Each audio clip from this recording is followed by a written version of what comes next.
Thank you very much. First, I would like to acknowledge the traditional owners of the land and on which we are meeting, the Wurundjeri people of the Kulin Nation, and pay our respects to the elders past, present, and emerging. So I will share with you today a study that we have been doing at Accenture with the World Economic Forum. We will give some insights about what needs to be done and the emergency to do it, to tackle this huge challenge for everybody. So just to set up the scene, I would like to share with you the view of Australian GHG emissions with this graph. So I think we can still see the 43% that was mentioned before. Our new government target of 43% reduction, that requires a substantial acceleration of decarbonization. It looks as though we are on track. However, this is misleading because of the impact of COVID, and the acceleration is even stronger to reach out the 1.5 degree. The world of energy companies, which was already changing in the context of energy transition, has been shaken up by COVID-19. The immediate impact was financial and operational. Drop in consumption, freezing of the sale of services, postponement of payments, etc. Beyond that, the crisis has given rise to structural changes in the society, such as confinement and the need for working from home, raising new questions about network resilience and consumption profiles.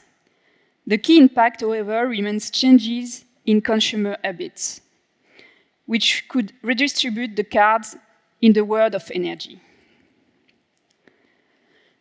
So the system value framework more holistically evaluates economic, environmental, social, and technical outcomes of potential energy solutions across markets. The framework aims to shift political and commercial focus beyond cost to include value. And we are not talking about only a single financial value. That's much broader than that. So the criteria that are taken into consideration on the top of the classical one, which are CO2, water, and job impacts, amongst them a few highlights. Air quality and health, impacts to human health and natural environment from air and water pollutant, land use, access to electricity, physical and economic access to clean electricity to support individual or society development, energy productivity and system efficiency, energy efficiency plus systemic efficiency, optimization of interactions among energy value chain elements to maximize energy productivity, resiliency and security, uninterrupted and diversified energy supply at affordable prices, and the ability to bounce back from disruptions.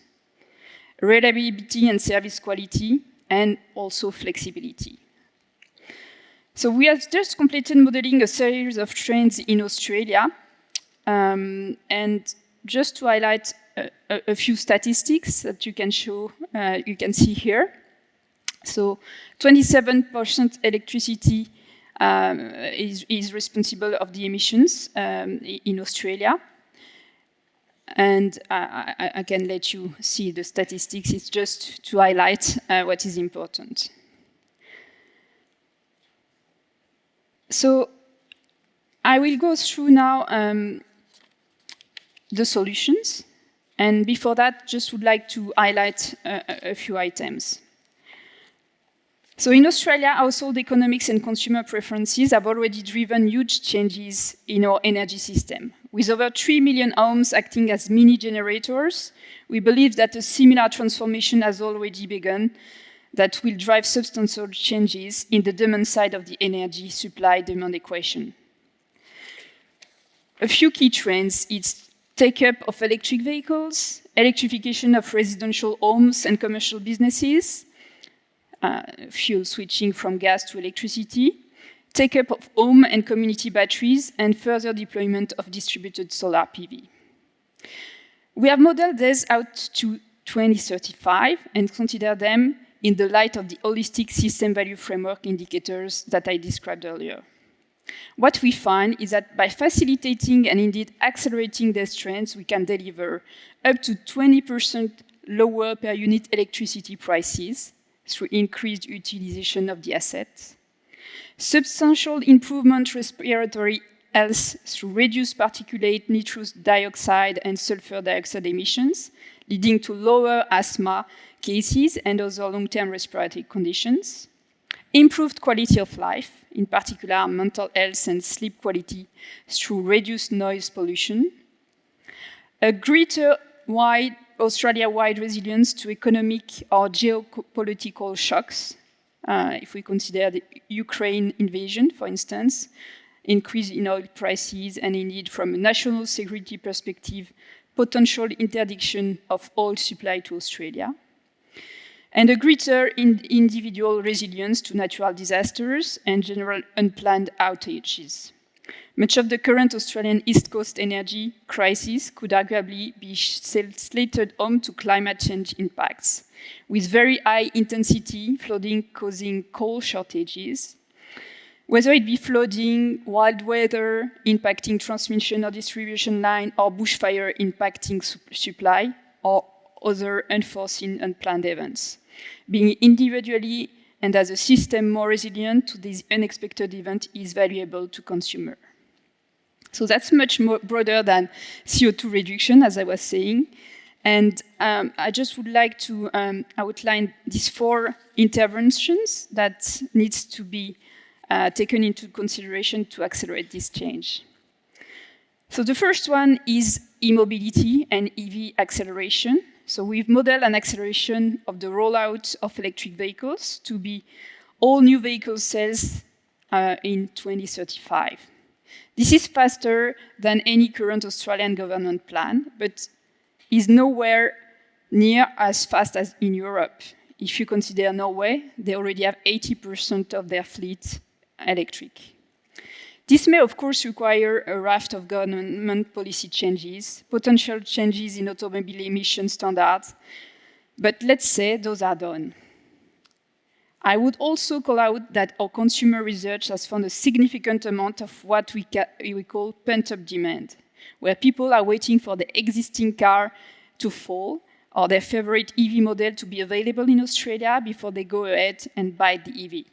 So the current take-up rates may be misleading, and we may see quite the inflection point. From an industry perspective, this means that we need about 300,000 public charging stations by 2035. And we would be seeing a roughly extra 16 terawatt-hour of electric usage by 2035, about an additional 11% of total electricity demand. To facilitate this, we need to be able to forecast EV take-up and load geographically to enable a fast connection process for charging point operators, to offer bundled EV services, energy at a retail level, to enable smart charging and home energy charging solutions. So lots of challenges to achieve that. Secondly, it's about there are carbon emissions and grid stability benefits from the electrification of the usage. Electrification of the commercial and residential sectors. Most pronounced system value impacts come from human health benefits, a medium-term employment boom, and increased resilience. So lots of benefits. Energy demands from commercial and residential sectors can be flexibly managed by also installing storage systems for renewable energy to reduce demand on the grid from increased solar PV uptake. Due to the unpredictable nature of commercial businesses and residential demand, the flexibility demand rates are lower than that of industry. Thirdly, greater self-consumptions with distributed solar generation and battery storage could greatly increase the grid's resiliency, efficiency, and reliability. Energy will be much cleaner and more affordable for consumers. Uptake of solar PV and community residential batteries is increasing due to government incentives, lowered cost price, and increased accessibility. Batteries help load shift in all seasons, but particularly in summer, autumn, and spring. Load shifting can reduce the risk of negative electricity prices and maximize the value of solar PV. They should be deployed in areas of excess solar generation so that load shifts are more substantial, reducing imported energy from the grid. Batteries enable frequency control in non-wholesale markets, ensuring one of the critical services currently provided by fossil fuel generation.